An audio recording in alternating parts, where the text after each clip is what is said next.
मुंबई महानगरपालिका निवडणुकीचे निकाल हाती आलेत आणि महायुतीला पूर्ण बहुमत मुंबईकरांनी दिलेलं आहे आणि त्यानंतर आता महायुतीचा महापौर कोण बसणार याच्या चर्चा ज्या त्या सुरू झालेल्या आहेत। आता मी वांद्रेच्या ताजलँड इंड या हॉटेलच्या बाहेर उभा आहे आणि इथे आज सायंकाळी उपमुख्यमंत्री एकनाथ शिंदे यांचे सर्व जे नवनिर्वाचित नगरसेवक आहे यांची जी बैठक आहे ती पार पडणार आहे। स्वतः उपमुख्यमंत्री एकनाथ शिंदे देखील या बैठकीला उपस्थित राहणार असल्याची माहिती मिळते।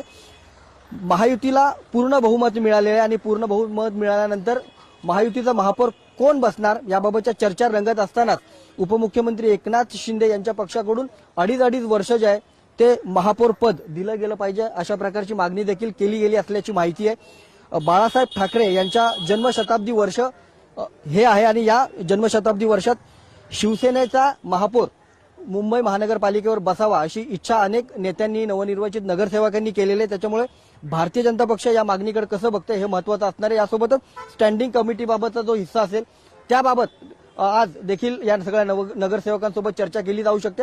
एकूणच काय तर आजची ही होणारी बैठक अत्यंत महत्त्वाची असणार आहे। एकनाथ शिंदे आपल्या सर्व नगरसेवकांना काय सांगतायत आणि महायुतीच्या महापौराबाबत काय निर्णय घेतला जातोय हे या बैठकीतून ठरलं जाणार आहे।